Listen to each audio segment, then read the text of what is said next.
Phase Hero episode number 28 starts right now. I'm BD, joined today by Jenna Anderson. Hey, everybody. We got Aaron Perrine. What's going on, everybody? And we got Jamie Durack. Good morning. Good morning, depending where you are. All right, it is one something over here. Sometimes that's the morning for me. Big old episode today. Here's what's going to happen. We're going to start by talking about Sinners, that new Ryan Coogler movie dropped a trailer. And I got to listen to Ryan Coogler yap about it quite a bit. So there's a lot of stuff to talk about on the Sinners front. So we're going to start the show with that when we get to our news and, discussions. And then we're going to get into Marvel. Anthony Mackie's press tour has begun in interesting fashion. Daredevil stuff, Agatha stuff, Spider-Man stuff. But we'll talk about that during the episode. Your From the Neighborhood Spider-Man dropped its first 2 episodes, so we will do spoiler conversation about that at the end of the show. But we're also going to talk about what Hudson Tame says. So we have to. Then on the DC side, Superman teaser that was met with a totally calm and rational reaction. We got Lanterns updates. What else we got? Oh, we got a little Disney Plus thing. Jamie threw in here. We'll move that up actually. Move that right up here. With the Marvel section. And then, we'll talk about Your Friendly Neighborhood Spider-Man after all of that. But first, guys, the merch sales are insane. They are. Jenna, have you been seeing this? I have. Checking that homepage and just seeing who's buying stuff, the very nice messages that people are leaving. It is such a joy. I have gotten such a thrill from checking it, and it's just wild to know people are going to be walking around with our stuff on t-shirts and sweatshirts and all of that. All around the world too. Yeah. I would like to demonstrate how easy it is to cut off the sleeves and crop the t-shirt. Look at that. So if you're like me and prefer a sleeveless crop shirt, so soft, so comfortable. Can't recommend it enough. Aaron, are you rocking the hoodie today? Yeah, I got so many comments about it being cold. I was like, let's get hoodie action going today. Somebody sent us a picture of cats holding the stickers, and I was like, wow, they played our show for their cats. That's amazing. And then Jeremiah Plunkett, who is still the NWA Mid-America Heavyweight Champion, we're not going to talk about it beyond that, commented and said we should make hoodies for cats. And I was like, you gave that away for free, buddy. Don't give us any ideas like that for free. But yeah, so the merch, the Phase Hero Day 1 merch, which is Phase Hero Established 2024, these designs are only going to be available for a couple more days. So if you want them, please get them. A lot of you already have. It's insane. Thank you so much. When you guys send us tweets, Blue Skies, I'm trying to get on Blue Sky. There's just too much damn social media, but I'm trying. Instagram stories and all that. We did a carousel on the Faith Hero Pod Instagram account showing some of the photos you guys have sent us. I mean, Layla got one. She's in the UK. Somebody got it in Perth, Australia. It's crazy. And it's just cool to see that. I got to put myself in Do Not Disturb here.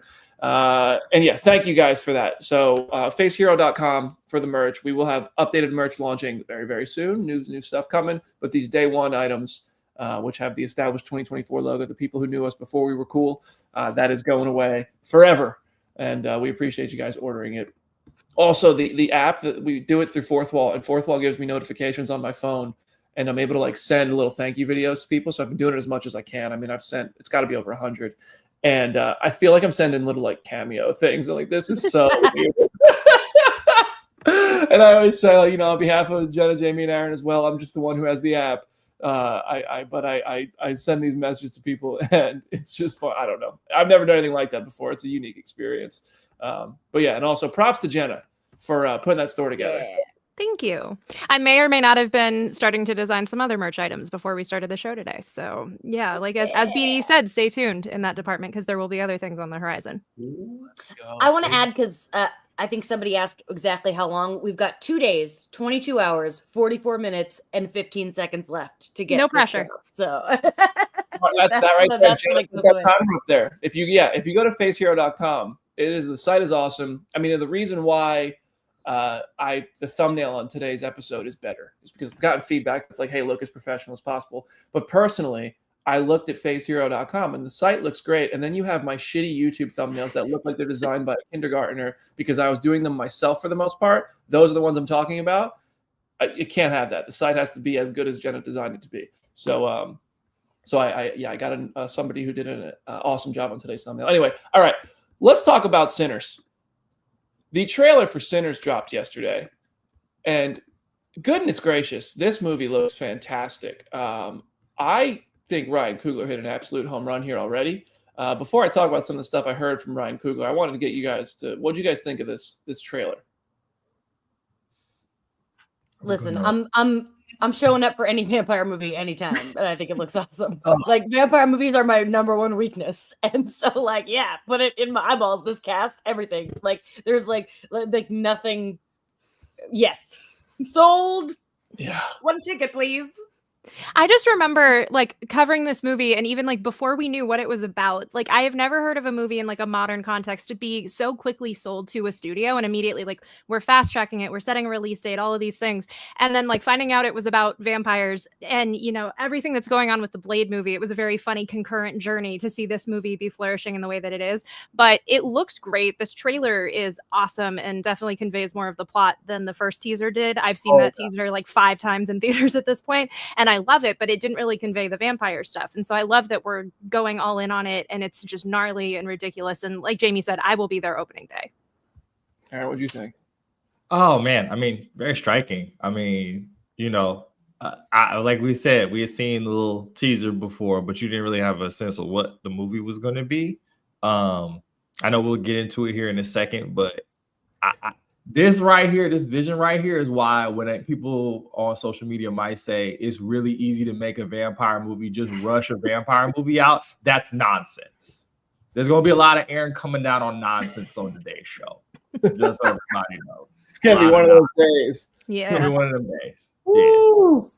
Yeah. I feel like this trailer honestly may have given away even more than I wanted it to, personally. But I think that sometimes you have to do that for an original story. You really have to show things to get people interested. So I get it. But this trailer the movie looks amazing. I just feel like I watched so much of it, and there'll be parts of it having this trailer in mind come April where I'll be like, I remember this thing's coming because I remember whatever. But I think the movie looks incredible. It looks just like, I mean, y'all know I love raw, gritty, grounded, type stuff like that. And this is like a horror flick that seems tangible. Like you could feel it. You could tell what's going on. And I think, it's Ryan Coogler and Michael B. Jordan. When have they missed? You know what I'm saying? I did listen into a 30-minute Q&A with Ryan Coogler hosted by Juju Straw Hat Goofy. Shout out to Juju. He did a great job hosting that. It was his birthday. He is also a twin, and he pointed that out in this Q&A. Not an identical twin, a fraternal twin, and it was his 33rd birthday. So a lot of twin stuff going on here. Not just 2 Michael B's, but 2 3s, all kinds. Anyway, Coogler opened up about it, and he said it's his most personal film yet, which is, to me, pretty exciting because he talked about how this explores like his own family history. He said like in the Black Panther movies, he sort of felt like he was exploring ancestral history in a broader way, but it felt like it was really dialed into his personal family history and stuff like that, because it also is something that he really rooted in specific people. His grandfather, who was from Mississippi, who moved to Oakland and built the house that his family ended up living in, and his uncle James, who was also from Mississippi.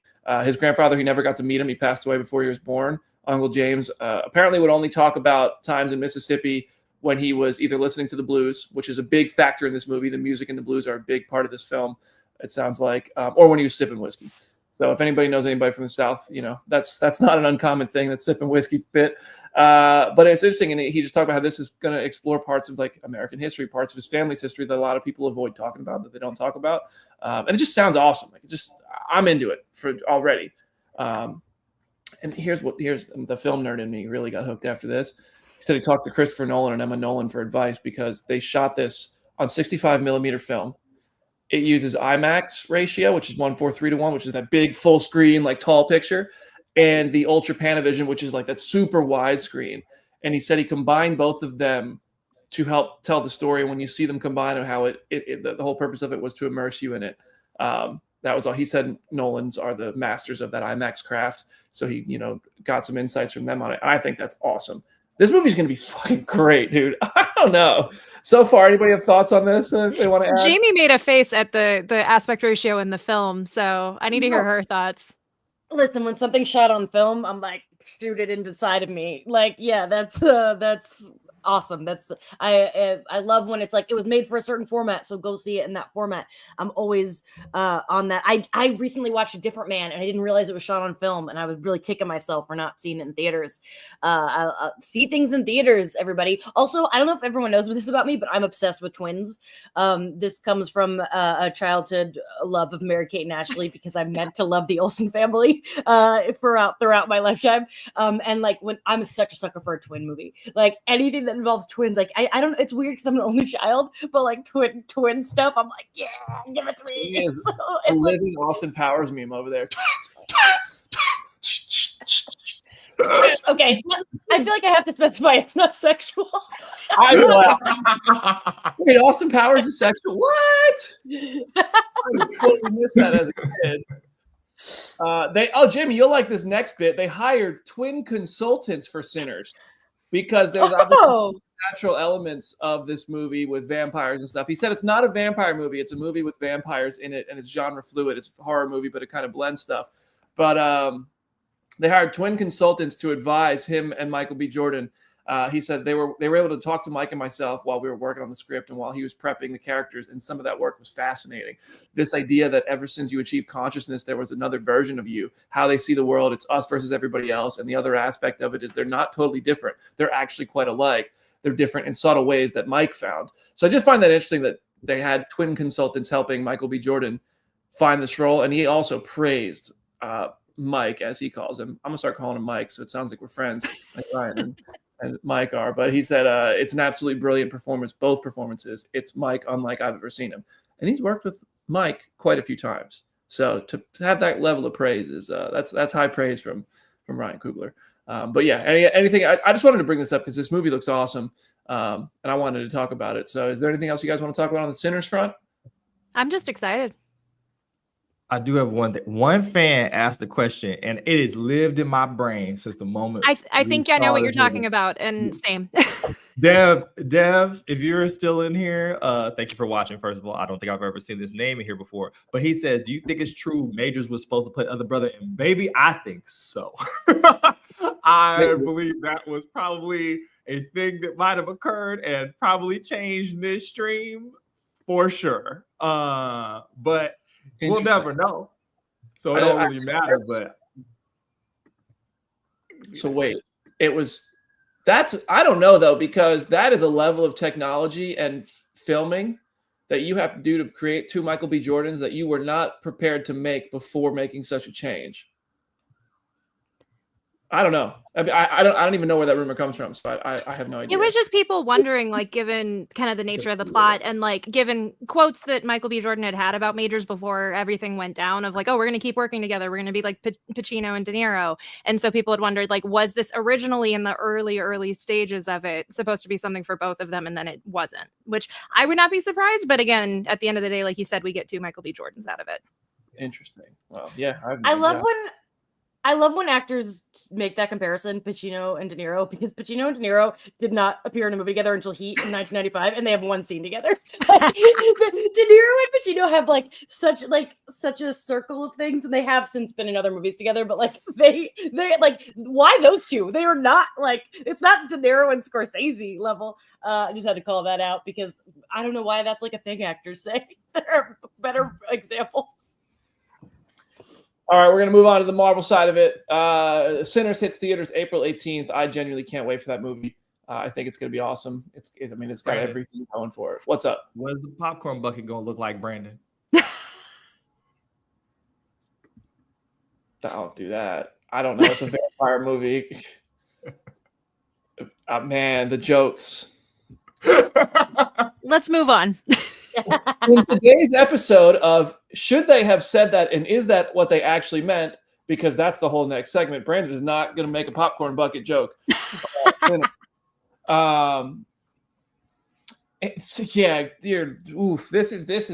is the you got to say it right the first time era of the world, or maybe don't say that thing at all. And the Marvel press tours are kind of learning that right now. Anthony Mackie first is starting his Captain America Brave New World press tour. This is just the internet blowing stuff up, which we saw. We're going to see Superman 2 in a minute. But he did a Q&A somewhere in the world, and this is the quote. He was asked what Captain America represents, the moniker of Captain America. He said, to me, Captain America represents a lot of different things. And I don't think the term America should be one of those representations. It's about a man who keeps his word, who has honor, dignity, and integrity, someone who is trustworthy and dependable. Naturally, people started flipping out because he said America should not be one of those representations of Captain America. Personally, I think, sure, maybe he could have worded this better, but you read comics, Captain America is not a guy who is here to represent the American government. He's here to represent the ideals that America is supposed to stand for, and sometimes feels like it might be losing a little bit of that at times. I also think a lot of people who got mad about this quote might have already been mad this movie exists. So then he went ahead, because those comments went so viral. I'll say this. Captain America saying it's not about America when America's in the name. It is what it is. I think most people understood what he meant. He went on Instagram anyway, and he said, he posted a story, wrote, taking on the shield of a hero like Cap is the honor of a lifetime. I have the utmost respect for those who serve and have served our country. Cap has universal characteristics that people all over the world can relate to. Obviously, that's what I thought he meant in the first place. Is that exactly what he said? No. Could you hear some? I think we're in an age of people hearing what they want to hear for the sake of arguing as well. So like I said, I think there were people who already are mad this movie existed, so they took that and he said he's not America. If you're proud to be an American in this moment in time, I just can't trust you as a human being. I'm sorry. Like, I think everything he said was not only correct, but I wish he hadn't clarified. But either way, I just want to say how amazing it is not being on Twitter, because I didn't know any of this until he corrected himself. Same. It is interesting now to not be on Twitter and see what a bubble that is, because no one was talking about that outside of Twitter, as far as I know. But what he originally said wasn't even that bad, and you're right, BD. Not only it's very obvious what he meant, and anyone who's pissed about it isn't going to see this movie anyway, so who cares?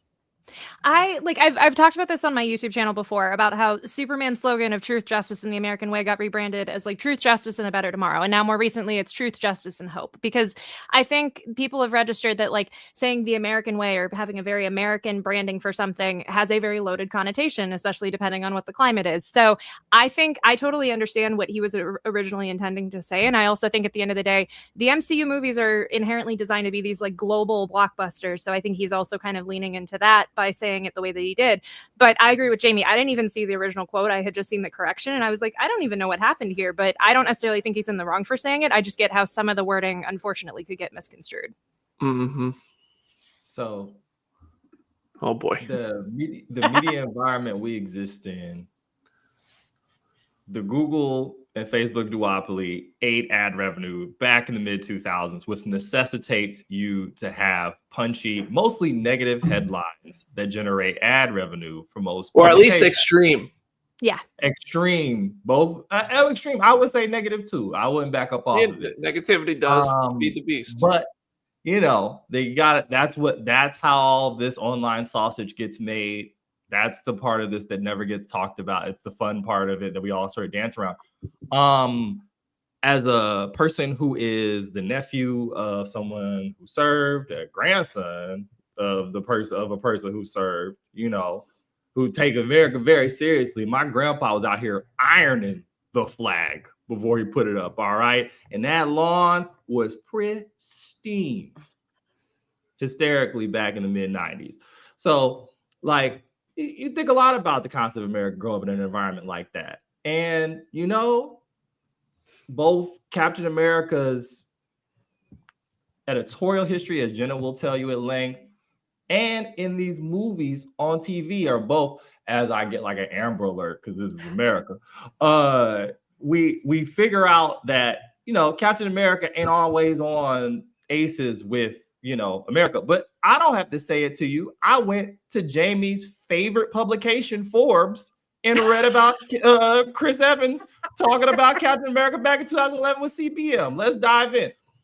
Well, to me, I'm not trying to get too lost in the American side of it. This isn't a flag-waving movie. It is a red, white, and blue, but it also happens that the character was created in America during wartime, when there was a common enemy, even though it is Captain America. I said it before in interviews. It feels more like it should just be called Captain Good.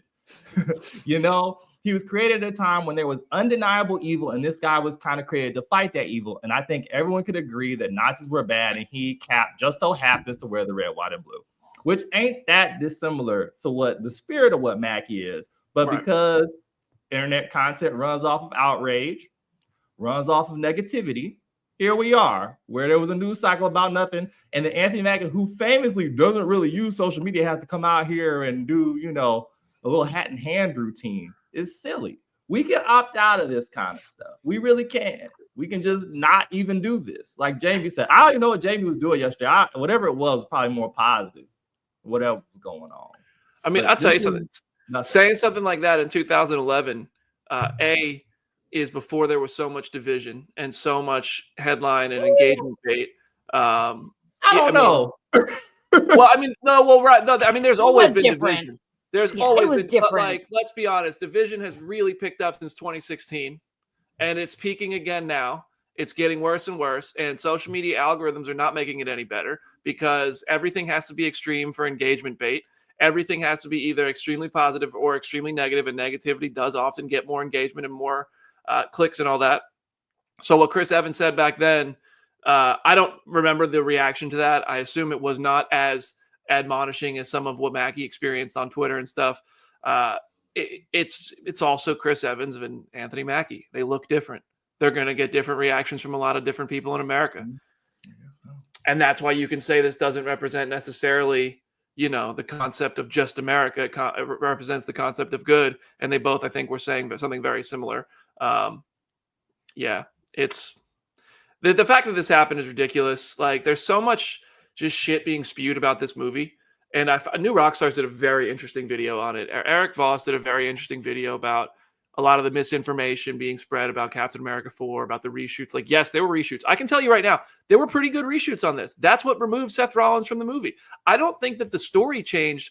I shouldn't say I don't think. I don't know if the story changed too tremendously. I know that there was a scheduling conflict with one actor who wasn't Seth Rollins, that Seth Rollins had scenes with, and that's why Seth Rollins got removed from the movie, because of scheduling stuff with another character. I'm pretty sure that character is still in the movie. It just called for Seth Rollins to be removed. I don't know what the reshoots entailed in terms of how big this, but stuff like that, like this movie's being reshot into oblivion. It's being reshot. Every movie gets reshot. It was like 22 days, I think, is what it was, according to THR's report. I don't know. People are so ready. And it's this movie in particular, I think, obviously, because it's a Black Captain America, and a lot of people want to see it fail for that reason. It's also a Marvel movie, which is people are ready to see Marvel movies fail. It's just cool to hate those now. So it's got a lot of reasons, but like, you know, and I think in that order, people want them. The first one is a lot of people's reason for wanting it to fail. It just sucks. I'm tired of it, dude. I'm tired of it. And Mackie having to come out to this. Part of me wonders if Mackie wanted to address that, or if somebody who's just completely business-minded called and was just like, hey, we can't alienate a certain number of people. Like, we got to put a little Band-Aid on this. And I don't know if that's Marvel or Disney, or if that's Anthony Mackie's agent, or maybe nobody called. I don't know. It just sucks that this is like where we're at. I don't know that we were ever not here, but just people are louder, and everybody gets heard. And it's just like, what's going on? I'm excited for the movie. I'm with you, Eddie Nexus. I can't wait for Cap 4. I want it to be good so bad. Yeah. Please be good. I don't think I've ever felt like the stakes of Marvel would be like this before. I was like, please be good. I'm begging you. And I think no matter what, though, I think Mackie's going to be amazing in this movie, and I think Harrison Ford's going to be amazing in this movie, and like that's great, and I'm excited to see it. I so hope soon. It is so soon. I really want it to be good. Because I just like the discourse is gonna be brutal if the movie's bad. I mean, if the movie's bad, I'll admit it. But nobody's seen it. Nobody's seen the damn thing. Like, we're all hating on it, not us. Like, there's so many people. When I say we're all, see, in the week of Get Your Words Right, let me clarify. There's a lot of people just hating on this movie, very preemptively, and in my opinion, unnecessarily, based on a lot of misinformation that has since been cleared up if you're paying attention. I think a lot of people are choosing not to because it would debunk the narrative that this movie's going to be bad. Just it's so close. Let's just wait and see. I just want to, you know what? Whatever. But that's enough of that. Let's talk about a little Daredevil. Speaking of another project that had a lot of reshoots, supposedly. So the showrunner of Daredevil Born Again spoke to SFX magazine. Thank you to BD and everyone on Twitter for making the joke about how funny the cover of this issue looked. Yeah, that is based on the Sex head. magazine. I don't care what anybody says. And he had the showrunner had a lot of quotes making comparisons to both the scrapped show and the earlier show. I don't know if that necessarily means like the Netflix version or just the original incarnation of the show. And one of the quotes was that it has an action scene that is, quote, straight out batshit and way further past anything Daredevil ever did, and it's absolutely earned. It is interesting kind of drawing those comparisons almost before the fandom can even make them themselves. Because I feel like once the show premieres, everyone is going to just be comparing and contrasting. We had that when he was on Echo. We had that when he was on She-Hulk. But it's interesting to be like getting out ahead of that. What do you guys think? I'm sorry, I blacked out because I hadn't seen the cover and I just Googled it. This is what happens when you're free of Twitter. You miss just the tens of jokes being made about that cover. Oh my god, I need it framed in my bedroom. Oh my, I'm so sorry. I have nothing else to say. I need to just soak this in for a minute. I'm so sorry. Let me go ahead and I'll pull this up here real quick. Aaron, share your thoughts while BD does that. Okay. I mean, the funny thing is that this is more proof of what we were talking about, man. Like everybody, I mean, it's really funny. Just as we're gonna get taken off YouTube for showing that cover because it's gonna think we're showing a different magazine. Yo. About what 6 months ago, you had people even before and maybe even a little bit after the D23 footage telling you that this series was going to be bad off of nothing, off of just smoke and mirrors. And now the tide is completely shifted off of just vibes. Like, watch the stuff, decide for yourself. Like, we will see. It seems like it's going to be really, really brutal. I think they've completely leaned into that. I can't be the only person out here who thinks that maybe we should be having some discussions of heroism, though. You know what I mean? Like what he said, that like I don't want to sit here and watch somebody having discussions of heroism.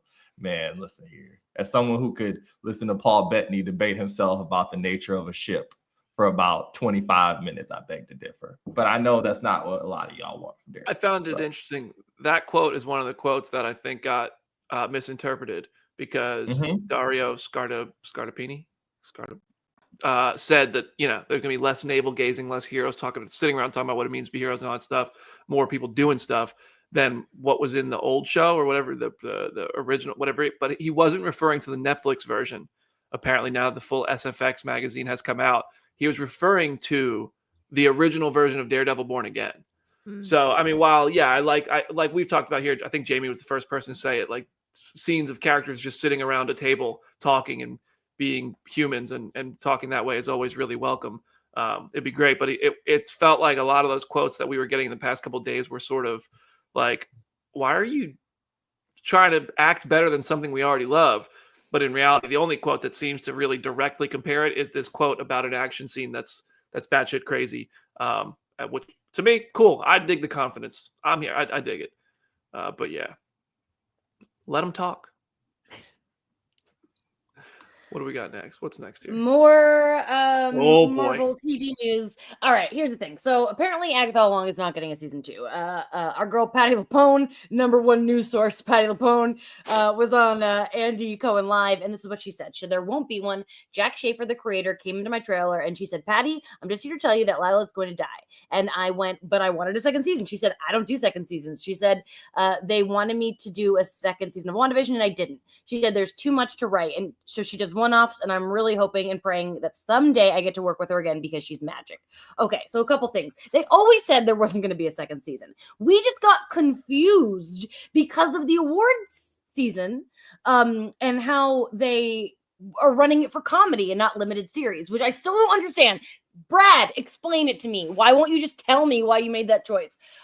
First of all, Patty LuPone doesn't know anything, so I wouldn't take this as a confirmation if you really were hoping for a season 2. But I never thought we were getting a season 2 because it's just like WandaVision to this, and now we're gonna get Vision Quest, and I'm sure eventually maybe a Children's Crusade or something. But I just like, this doesn't surprise me, and it doesn't even disappoint me because there's no doubt in my mind we're gonna see Agatha again. Like, that's just, to me, it's a fact. What do you guys think? Yeah, I mean, we'll see Agatha again. I think that this is an interesting quote because when it circulated, it was just taken as fact because, an extreme stance on Agatha not getting a second season gets more engagement. But yeah, I find it interesting that Patty is the one who said, yeah, Jack said she's not doing season 2. Doesn't necessarily mean Marvel's not doing season 2, but I don't think we're getting a season 2 personally. I always saw it as like just some continuation of the story. Like it doesn't Sure. necessarily make sense to call that Agatha all along if it really is a children's crusade kind of story arc. So I understand it. It's also at the end of the day, Patty's character most likely wasn't really going to be a part of it outside of maybe like a flashback or being a ghost or something. So even if there is something that's in the works, I don't necessarily know if she would know about it. So it's just an interesting hullabaloo kind of out of nothing. Yeah. I think that one of the culture shifts that you should highlight too, Brandon, is this culture of the fans wanting to be hyper informed about. Does it really, like every single iteration of WandaVision now, guys, I feel confident saying this is going to be something different. They ain't never going to be on season 2 of nothing. And aesthetically, what you're probably going to have is WandaVision, Agatha All Along, Vision Quest, whatever the Children's Crusade show ends up being, right? They're all going to technically be like different seasons of the same story or continuations of the same story. They just won't be in that familiar packaging, right? And if that's how it goes, that's how it goes. Also, hasn't Jack Schaefer earned the right to run up in there and say, I have an idea and do whatever the heck she wants? Mm-hmm. As much as everybody talks about some of the other creators around here who have just got carte blanche to do exactly what they want whenever they feel like it, Jack's in there for sure. She ain't missed neither, Yeah. So it is what it is. One more thing here on the Marvel front. We got C Black with a couple comments. Thank you for the 199 super chat, C Black. Very nice of you. Are we getting an F4 trailer? I think you've asked this every week. But you're paying for the question, so I'll answer it. I mean, Super Bowl, yes. I think a week from Sunday we get the Fantastic Four trailer. I have no doubt about it. And then you also asked thoughts on Russo brothers overseeing X-Men saga. This is a rumor that's going around right now, I think, from Daniel RPK, who has been right plenty of times. I don't know enough about it. I haven't really looked into it, but I have seen that it's like a thing that people are talking about. I'm a Russo's guy. I think it more comes down to screenwriters personally. I think the Russos have shown they can direct action scenes and character moments. Jamie, what do you think? I don't care. Listen, no, seriously. I'll address it when it comes from a real source, I guess. I don't know. Yeah. Like, I don't think they're gonna tell us who's making an X-Men movie until we see Doomsday. Like, let's get the reactions to Doomsday, and then we'll see if the Russos are making X-Men movie. Let's just put a little pin in that one. I will also say my theory in all of this has been that it'll come down to scheduling and down to production, because if X-Men is one of like the first post Secret Wars projects, then it might need to be a completely different director in order to get that movie turned in on time. You can't have Joe and Anthony working on 3 movies back to back that are like 3 of the biggest movies they are ever putting out. Like, that just doesn't make any sense. So again, it's just a rumor. We'll see if another source like reports on it at a later point in time. But like for now, I just don't think logistically it could happen. But if it does happen, then we'll talk about it. I don't hate the Russos. I just would like to. I do not hate them. They've directed my favorite movie in the MCU. Okay, I just need that on record. I'm not a Russo hater. I think X-Men will start shooting before Doomsday hits theaters. Yeah. So I don't think it can be the Russos. But I think we'll see X-Men. I mean, maybe even this year start filming. So we'll see. Hannah, go ahead. Yeah. Oh, go ahead. Oh, I was gonna say that, this ain't even the most interesting X-Men rumor of the last week and a half for me. There's another one I'm dancing around, but what did I miss? There's just casting rumors being thrown out that I also have no actual credence behind anything. It's just tweets going around saying so-and-so is being eyed for a certain role in an X-Men movie, and people are taking it as gospel because it's just tweets. Yeah, no, it's true. I'm playing Cyclops. I also like to say, remember a couple years ago, y'all, for those who own these hoodies, Aaron said that we might run into a scenario where something like this may occur, and everybody called me nuts. And I'm like, well, If it happens, or if any shape of that, and there's 3 people making all of these things, we can revisit that conversation. I don't think we're going to get there, though. I think Brandon's right. I think X-Men's leaving the station quicker than anybody really thinks, guys. Mm-hmm. Yeah, it's going to get moving. Hannah said this could all lead into a Children's Crusade special presentation of Marvel Spotlight, going back to what Jamie was saying. I'm all for it. Special presentations are nice, man. I like them. And we got one more paid super chat here from Dancing Dog 60. Love this podcast. And can Jenna explain Agatha's history with the Fantastic Four in comics? I'm sure we'll see more of the character with Franklin. If you're not prepared to give a proper lesson, we can. I mean, I can just do like the Cliff Notes version. She debuted as their nanny, ostensibly, of like, we just need a nanny for our kid, and Agatha happens to be here. And then it's her son Nick Scratch then was the villain of the issue and of the mini arc from there. And so that has been her role for the longest time, of like, I'm a nanny who also happens to do magic, and then all of the extra stuff that now got us to where we are in the MCU came way later. We got another super chat here, Tony. Thank you. 1999, my friend. Thank you. Thank you to everybody who's dropping super chats. Sending my weekly dose of support. That's very kind of you. Off topic, but I think the Russo brothers should use the Incursion Life Raft to introduce Franklin, Valeria Richards, and Miles Morales as the characters who save our MCU for heroes for Secret Wars. I mean, you're pulling straight from the comics with that one. Yeah. As a means to introduce them. That would be fun. I think Miles would be a really strong play because that would have audience recognition, whereas Franklin and Valeria, people would be like, who the hell are they? But if you have Miles on a life raft situation, that would be sick. I mean, Franklin, you kind of need them. I get it. But, Aaron, what are you thinking? I'm not gonna say that about that. But like, I am gonna say, if the Russos have the hamburger moment in Secret Wars, they can do it the hell they want. They do the hamburger moment for Secret Wars in the comics. You guys can do whatever the heck you want. Fine. Yeah. Fine. All right. I wanted to see it on the screen for so long. Let's see what we got here. Back on track. We have some Disney Plus numbers that Jamie wants to talk about. Oh yeah, it's so interesting because we learned the like top 5 most watched shows on Disney Plus in 2024, and number 2 was The Acolyte, and it's really funny that was the headlines because number 1 was Percy Jackson, and I guess that like no site my dear friends at Forbes aren't putting like Percy Jackson number 1. They're putting Acolyte number 2 because they're trying to fuel that fire. And I even shared a headline, I think that maybe it was from Collider, and my friend was like, oh, these comments are bleak. And I'm like, I didn't even look at the comments because that's what they want. They're trying to fuel this nonsense. And it all comes back to what we're talking about before, right? Like we're smart enough here that I don't think I need to explain it. But the Acolyte, but as the person who put Acolyte in their top 8 in our rankings of 2024, that made me happy to see that it did some good numbers. Number 3 though, Agatha, that's right. Love to see it. Number 4 was Echo, and I believe number 5 was X-Men 97. So really Marvel dominated those last 3 spots, but Percy Jackson, I'll be honest, in college I read all the Percy Jackson books twice, but I was in college a long time ago, so I haven't watched the show because I don't remember the books at all, but good for them. I'm very happy for them. I have nothing negative to say about anything, but The Acolyte should have gotten to season 2. And what do you guys think? Agreed. This whole thing is so funny because one of the things they teach you in technical communication in college, which is a nerd course, teaching engineers how to read things and write them, is if you see a chart and there is a chart with numbers, there needs to be a key here. And that sampling can easily be manipulated to tell a lot of stories, the ones you do want told and the ones that you don't. Like, we're talking about staggering numbers across the board for all of these streamers. Like, numbers that are like, what is going on? You know what I mean? Like, back in the day, TV viewership was higher, and that ratings model is still what we use to discuss these numbers, but that's not the information environment anymore.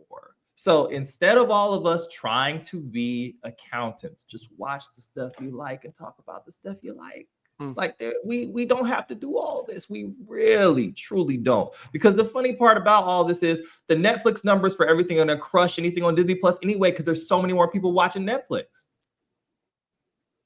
Like, Yep. The most important show in America is like Love is Blind. And I'll tell you what, that costs a lot less than Percy Jackson.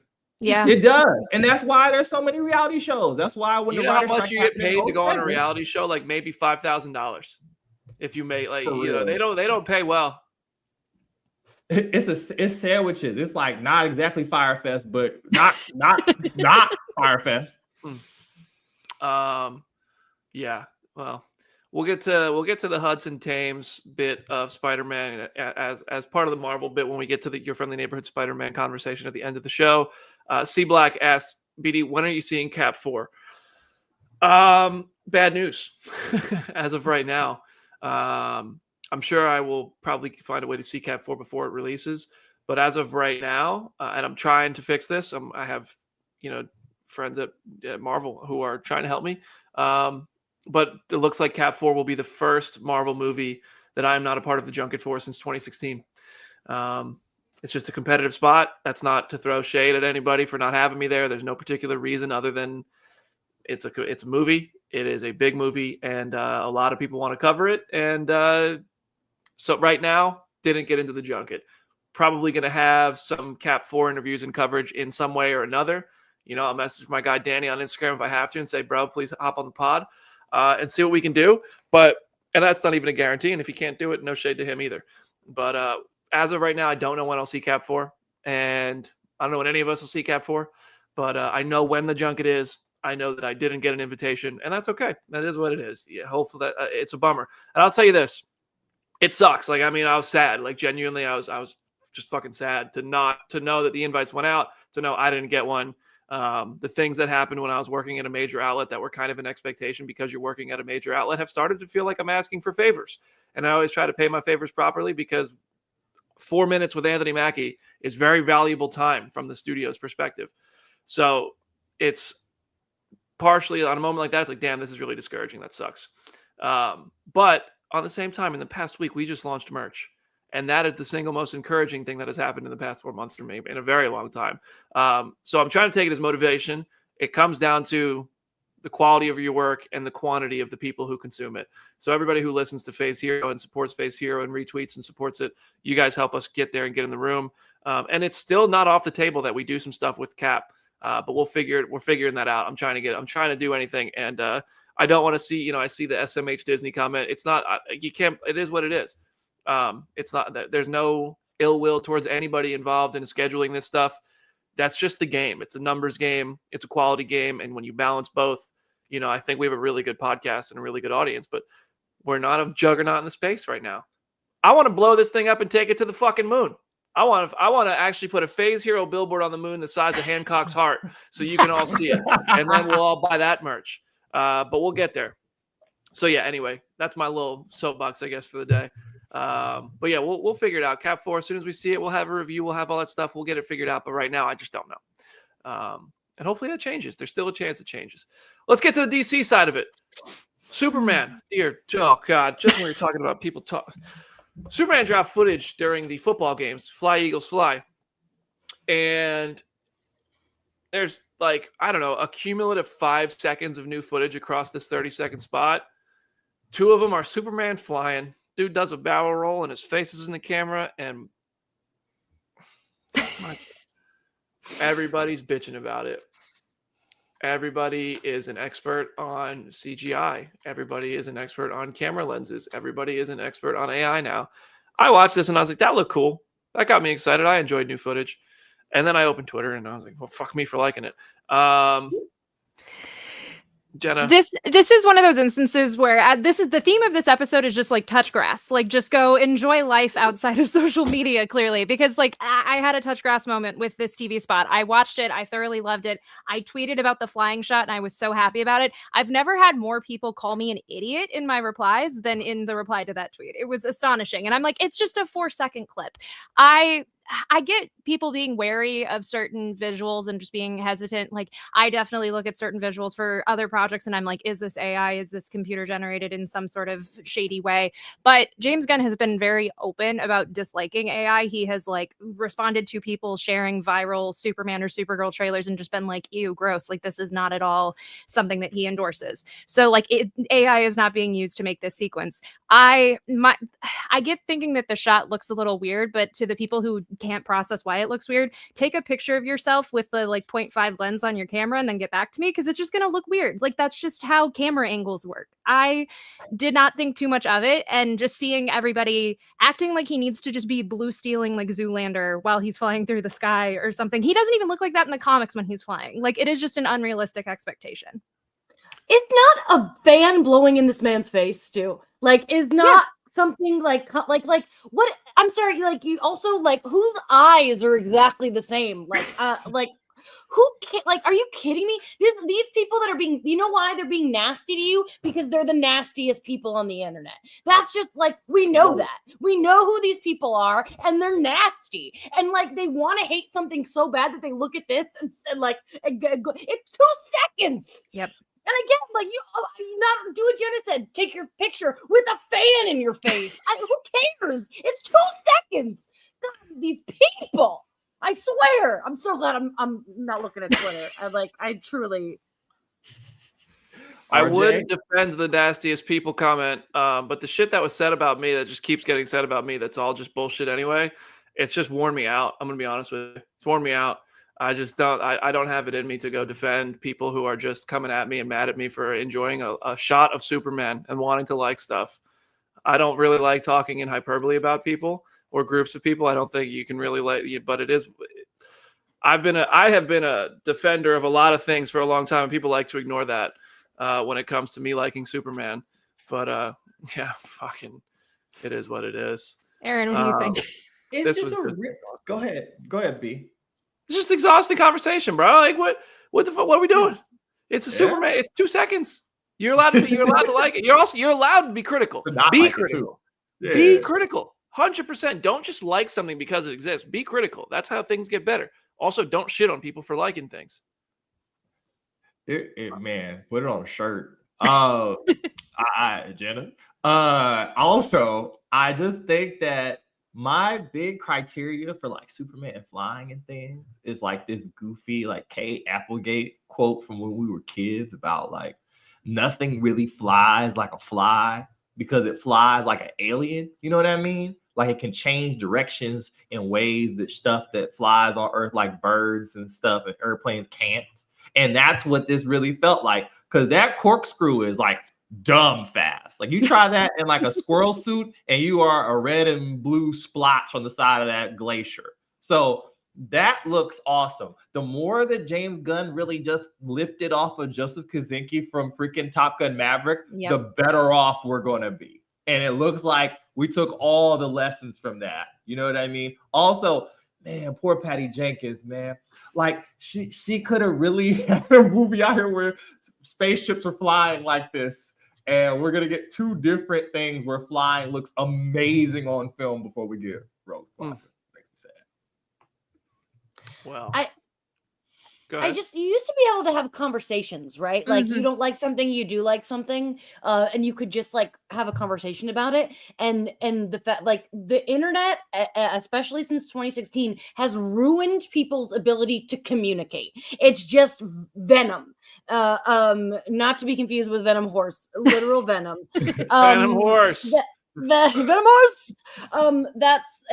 It's really sad that like a lot of us came up studying as like to be like critics and stuff, and it's so easy to have a critical conversation, but that's just that doesn't get you the likes. Being smart and having a conversation doesn't get that serotonin of that little heart, and it has made people worse. People are worse. We as a whole species are worse now, and it's just boring. Like, it's so unoriginal. There's such a hive mind, and it's just like you'll see people who copy the same meme. And they go on, like, you'll see 74 accounts who just save the same friggin' meme on their phone. And this is like, I'm talking about the movie world. Like, I'm not even getting into the political world where stuff actually matters and affects people's daily lives and health and mental well-being and everything. People just are so unoriginal. This you? I mean, granted, we see this you and used in ways that like we also agree with. So, it is what it is. But I don't know. I'm just tired of this social media shit. If I wasn't doing this job, I would be so far off social media. Like, I have no doubt I would not use this shit. It's not something I wouldn't be on Facebook to post pictures with my family or whatever the fuck people use Facebook for anymore. I don't even know. I just associate Facebook with an older crowd, and whatever. Anyway, let's move on to something a bit brighter here. One good use of social media is that Garrett Dillahunt, who is cast in Lanterns, has been posting on Instagram that they are doing camera testing. And also late last week, it was confirmed that Ulrich Thompson is cast as Sinestro, and then Garrett confirmed it on Instagram and was like, "We just did our table read today." So Sinestro, for those of you who don't know, is basically Hal Jordan's nemesis. He was introduced in the Silver Age as just kind of a completely unrelated cosmic villain, and then in a lot of Jeff Johns' run on Green Lantern, it was retrofitted that he was a Yellow Lantern, and was also previously a Green Lantern. So they have a huge baked in history with each other, and based on the casting synopsis, it sounds like that's going to be part of it, of like he's just going to be bitter and angry at Hal Jordan. So I'm excited for it. I think it's going to fit into kind of the True Detective-y sort of vibe really well. What do you guys think? I love Garrett Dillahunt. I'm excited. I'm excited. I don't have much This to is say an about it. area that I'm just like not very familiar with. Like truly a blind spot for me is this corner of DC. So I'm just like, oh, whatever they give me, I'm going to be so fresh. Like and then that's kind of exciting. So I can't really say I have opinions. But I love to see Kelly McDonald's name on a chair, you know. So I'm ready. Also, Blaine Stevens is asking what a camera test is. Like, I mean, granted, I'm not in the industry, so this is just my understanding, but it's really like you dress up in the costume and kind of like assuming the cadence that you have as the character, and then they record that just to kind of get an idea of like what is your character going to be like once we are on film. So I'm assuming with like the super suits and the costumes that we may or may not have in the show, that's probably a lot of it. Yeah. As someone who is Blackest Night trash from the mid-aughts, the more colored lanterns that exist in things, I'm all here for it. Like, listen, Larfleeze in this thing. Like, stuff that sounds like Greek to people who do not exist in this space. We're all better for it. It's really wild. Like, this thing is really moving forward. It's been a long time coming. I want to acknowledge a comment here from GeekFi. Sorry guys, I'm out. There's too much language today. I'll take that one. I'll try to tone it down and reel it in. I'm just tired lately, man. I'm a little just letting things fly because I'm just tired. But I'll take that one and try to. I know kids listen to the show and all that stuff, so I'll try to keep that in mind. Some days are harder than others. You know, like today, unfortunately, a lot of the news today are things that are heated type of things. Maybe one day we don't ever have to look at Twitter again. Because I want to say again, like the fact that I've not been on there, I've missed a lot of the nastiness in it, and it feels good. Like, join me on Blue Sky where people make puns and okay, that's all. All right. Now is your friendly neighborhood Spider-Man premiere conversation.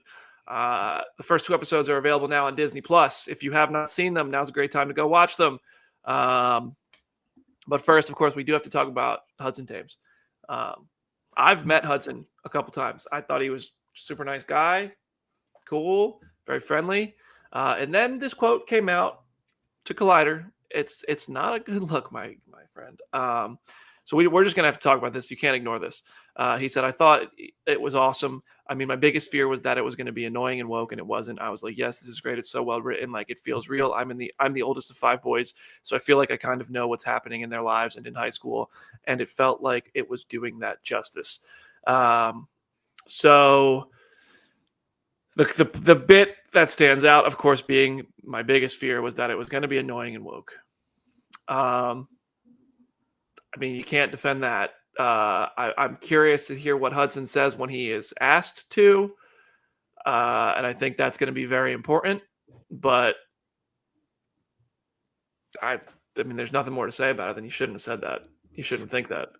I have hated this whole news cycle and this whole conversation because I feel like it is overshadowing a really great and really brilliantly made show with so much love. And honestly, by the standards of certain people on the internet, it is woke. It is very diverse. It is very just modern in its sensibility. I can almost see where he might have misspoke and maybe meant that he was happy that it wasn't just like performative or just trying hard or whatever. But that's not the word that he used, unfortunately. And that word does have a very specific connotation when you use it, especially in the current climate. So I hate that that's the case. But like I said, I'm glad that people are still checking out the show, and I really hope that they do because it is so good in and of itself that like it really sucks that this was the 11th hour discourse that had to happen with the show. Listen, woke used to mean one thing, and we all know what it means now. The word was co-opted and it was changed, and now we know what it means. And the perfect example I always give is when people call the Acolyte or Obi-Wan Kenobi woke for a certain reason, and because they're too stupid to realize that Andor is actually woke by what the true definition of that word used to mean. And if you're saying it now, it's a signal to let me know what kind of person you are. And that's we've had a lot of language today, so that's all I'm going to say about that topic. You know, I thought the same thing that Jenna did, which is a really outstanding Spider-Man cartoon that had a lot of stuff lobbied against it. I've never seen Spider-Man fans, for that matter. They haven't been this mad since Amazing. You know what I mean? Like, since the comics decided to do what they do with Peter, and then Ultimate came out to like kind of bail everything out. Not try to give something the benefit of the doubt on the first pass, and then for it to not only get over the first pass, but to sail over it in this way is really kind of like commendable, and it's kind of sad it gets derailed by one dude. So while I'm not going to completely offer grace, because like Brandon said, at some points we got to ask him what he meant by this. You know what I mean? Because I know what I meant by this. I definitely sent the camera operator leaning into frame meme from South Park. If you've seen it before, you know what I'm talking about. It's when Stan's dad is on Wheel of Fortune. I'll leave it at that. You know, it's a weird moment, but the show is outstanding and the work speaks for itself. So I know y'all came here to see us talk about this show, so let's talk about the show. Yeah, the show is phenomenal, and I hope everybody gives it a shot. Coleman's amazing, and it's honestly, I've been to New York City. That's what New York City looks like with people. Like New York City is not all one type of person. It is New York City, and yeah, the quote sucks. I mean, I see a lot of the recast Hudson stuff. I don't know. I love Jeffrey Trammell too much not to watch the rest of the show or not to still talk about how good the show is. Yeah, and that's what we should. Honestly, like a lot of people work on it. I think wait and see what happens with Hudson and see what he has to say. We all think that's a shitty thing to say. Oh damn, I let one fly. We all think that's you gotta do better than that, and hopefully, going forward, hopefully it's an opportunity also to listen and learn as well. Like, let's not just cast someone out and say you're never welcome again. If you listen, learn, acknowledge, okay, maybe let's see. I just was gonna say, like, a show like this is so much more than one person. Like watch this show and enjoy it, because it's not like this one person is. It's not like a stand-up comedian, where there are so many moving parts, and people are loving this show, and that's what matters. Is there's a good show out there. And we have Hannah with a $9.99 chat. Wow, thank you so much for that, Hannah. So many kids need this type of Spider-Man show back. This helps kids see themselves on TV and be happy and feel represented. Absolutely. Like I said, this is what New York City looks like. And Dalton, my goodness, $50 super chat, MVP of the day. Thank you. Goodness gracious, Dalton, the biggest donor of the day for sure. Just wanted to send some love and support. You guys are amazing and deserve all the success that I know is coming. Thanks for a great show as always. Thank you, Dalton. My goodness gracious. That makes going to overtime here totally worth it. Goodness. So let's move. I mean, the show's fantastic. We all, know that sucks to have heard somebody say we want to enjoy the show. We hope everybody else will enjoy the show because so many people have made the show and we all agree it's fantastic. Jenna, Jamie, and Aaron. Jenna, Aaron, and myself have seen the whole show. Mm-hmm. Jamie is the woman of the people watching in real time, right? Yeah, so here's the thing, guys. I didn't get screeners. I was so ready to be women of the people. And I have to be honest, it was a rough week for the Jirax, and I forgot. I genuinely forgot to watch it. I'm so sorry. I not until I sat down here and looked at the rundown, I was like, oh shoot, I messed up. I didn't do I failed at my woman of the people job.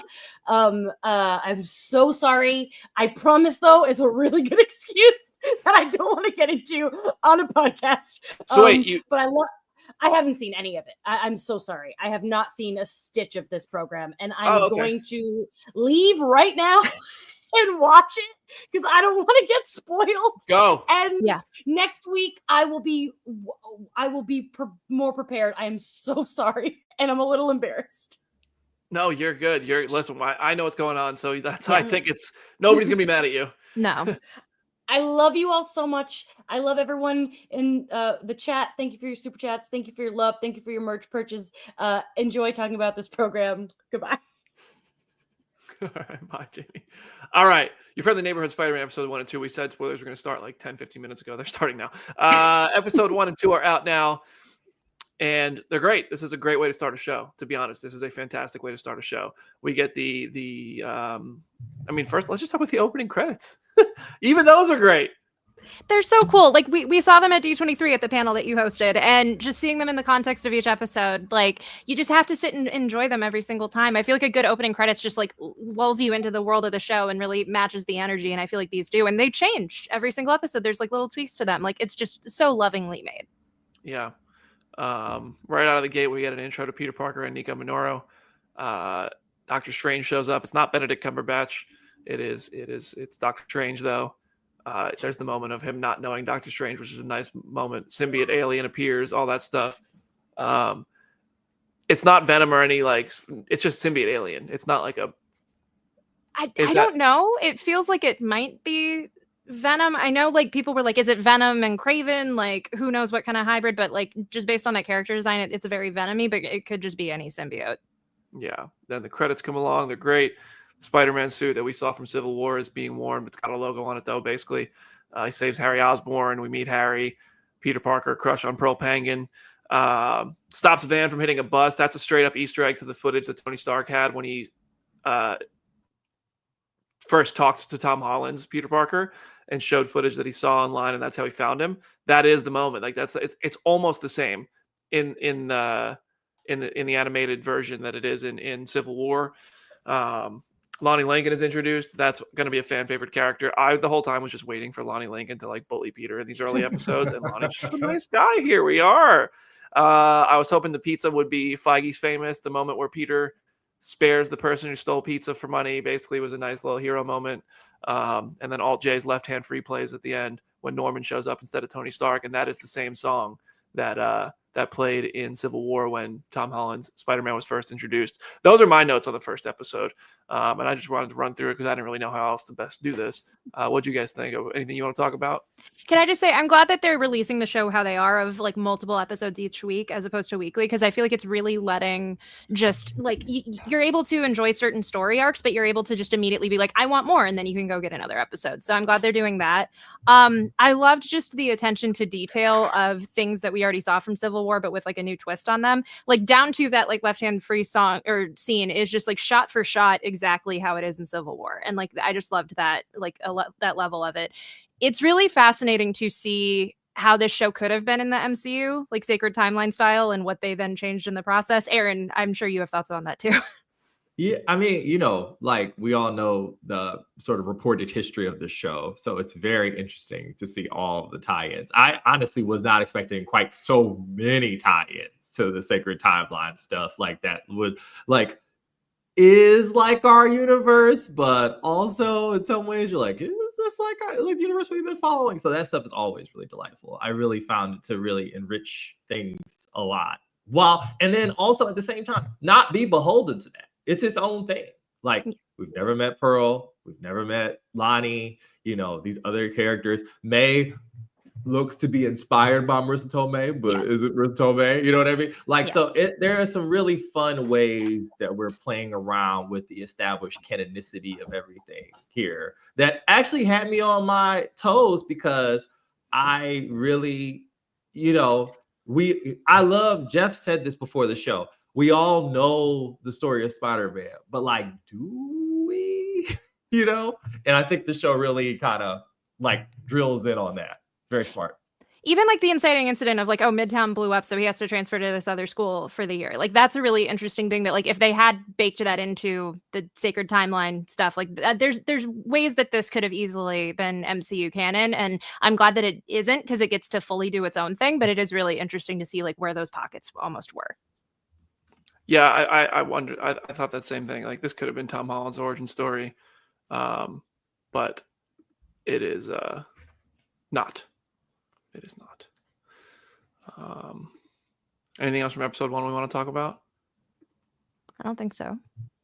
Episode 2. This is a perfect cliffhanger. Like this is a really smart play to release 2 episodes because the end of episode 2 is when Norman knows that Peter is Spider-Man. My notes on this one: Peter gets a paid internship from Norman Osborn, hiding his Spider-Man identity. Peter's time starts getting split between being a hero, a student, and an intern. I really enjoyed that aspect of it because one of my favorite parts of Spider-Man Homecoming was like how Peter was constantly choosing, do I want to be a teenager who's having fun and in love or be a superhero? And like that Homecoming moment when he has to choose between go be Spider-Man or go be the date, I thought it was great. But Nico sketched about the rich guy and we know Norman Osborn, so we know she's right. Peter down bad for Pearl in this episode. Asha from Wakanda, Amadeus Cho, and Jean from Long Island. I was like, okay, so there's this. Amadeus Cho's introduced. I know that's something we want to talk about. Yeah. So he's a character who is one of the smartest people in the Marvel universe, like canonically, as like a kid, like Wonderkin, basically. And he gets targeted by another of the smartest people on the planet, and his family dies. And so then he just kind of goes off on his own, and he becomes Hercules' sidekick for a really long stretch of time. Of like they're just palling around the universe together. And then more recently, he's become more part of the Hulk family, and he is the totally awesome Hulk, and he's on the Champions and on all of these other teams. So it's cool that we get him in the show, and the characterization is definitely there of him being like this kind of arrogant, like rich, very, very genius kind of kid. We have a super chat. He's such an important character for editorial. Like they love Amadeus like so much. Like the fact is, with all this stuff about like a Young Avengers Champions-esque whatever, like it's funny his name doesn't come up more. Yeah, his name is funny. It doesn't like. We all talk about all the other characters, although I know there's one particular champion that Brandon would have liked to have been at this school. Mm-hmm. That could have probably been in this school that was not. Where's Sam at? I will say people wanted Amadeus to be in She-Hulk, and then that never happened. Like there was definitely the rumor mill thinking he was going to be in there, and instead we had all of the other Hulks instead. We have a $20 super chat from Motor World Hype. Thank you for the super chat. Quote from Jeff Trammell, the showrunner, via Reddit AMA. Woke comment. I love Hudson and didn't focus too much on what he said. I believe he simply misspoke, and I know that's been weighing on him. I'm on the Reddit thread right now. I'm trying to verify. It's like that is a super chat. I'm not saying that Jeff didn't say that, but putting that on the show, I did because it's a super chat, but I want to make sure that that is valid. So I'm trying to just make sure that that really was true, that Jeff said that. So anyway, I just thank you for the chat, Motor World, and for bringing that to our attention. But I do want to find it and just verify. Sorry to derail the conversation. The butane fight was very cool. Just going off of your notes, BD. Oh, he did. That's real. He did say it. It's good. Legit. Okay, good. That's good that we could verify that. Yeah, I know you have some thoughts on the pet shop fight, BD, just based on comments that we had off here. Yo, I thought he was just letting the fish die. Save the puppies, save everything else, and then knock over a fish tank. I was like, they didn't care about them fish at all. And then old Petey Parkey went in there and said, I'm a man of the fish people, and saved the fish. And I was like, that's a nice little touch, because I was not that whatever, it's a fish, but it's also it's a fish. What that fish do to you, bro?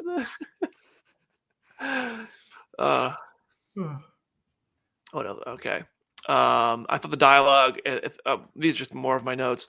The endless clever, and fun banter, even during the action sequences, I think is really well done. And the action sequences are very well animated. I know the animation has been a big topic of conversation for this show.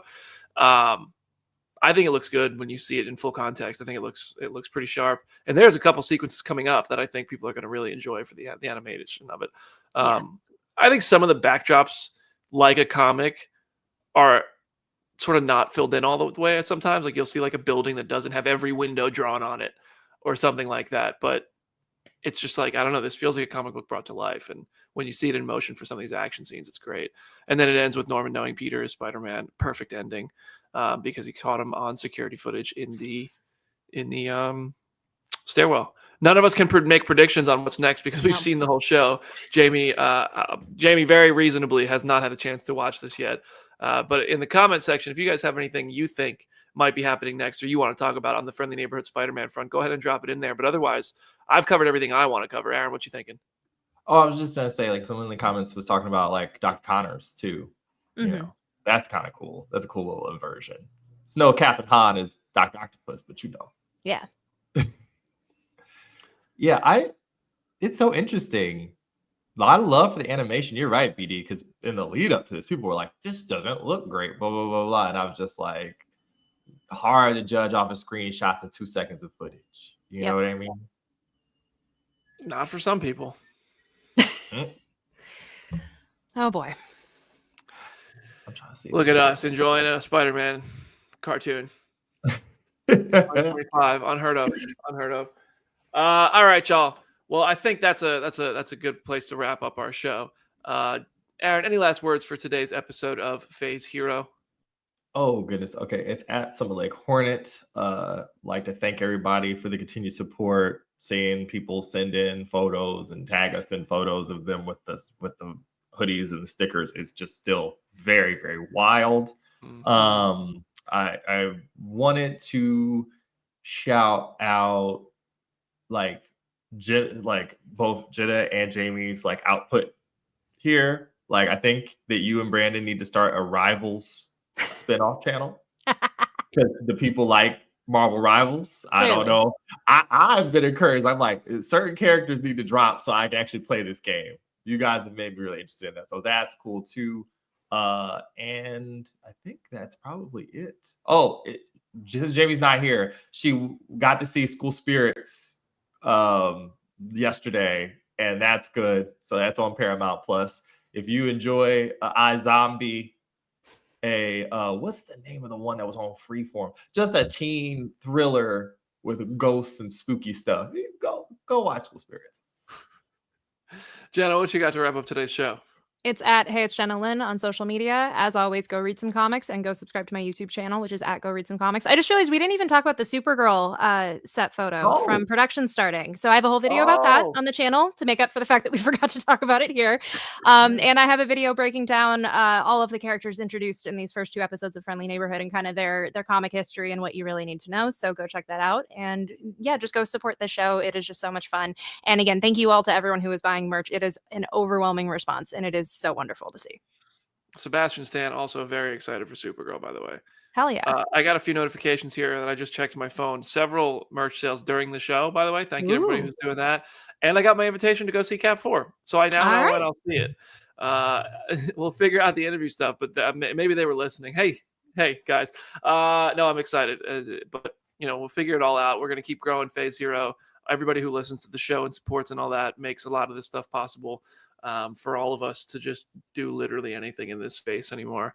And it's been an interesting few months, and hopefully they continue to be more and more interesting and more fun. Because I do this stuff mostly for fun. The money is important as well. Got to make a living. But if the moment I really feel super burnt out and like I'm not enjoying this, people will be able to tell and they will stop listening. So thank you everybody for listening. Thank you for the stuff that you've been buying. PhaseHero.com. If it's taken a while to get there, feel free to tweet us, but Fourth Wall should have customer service that should get back to you. I know some people have expressed I've seen a couple people like their tracking number went a little weird when it was about to arrive or something, but everybody, for the most part, seems to be getting stuff that's getting there without issues. And if there are issues, let us know and we'll make sure we find a way to get it resolved in one way or another as best we can. Thank you for all of the support. Thank you for listening. All that stuff. I say it every week. Play our show for your dad. Play it for your cat.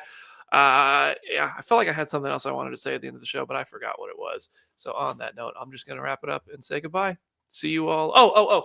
The Spider-Man interviews are available on every major podcast platform. Companion interviews are available on every major podcast platform. Companion hits theaters on Friday. It's actually very good. It's R-rated and stuff, so be ready for that. It's not a kid's movie, but it is actually a very good AI science fiction sort of horror thriller, and it's actually quite excellent. I highly recommend it if you're in the mood to go to the movies this weekend. And yeah, Daredevil right around the corner, Captain America right around the corner, but Companion's out by the time you're probably listening to this on podcast form. So have fun. See you, everybody.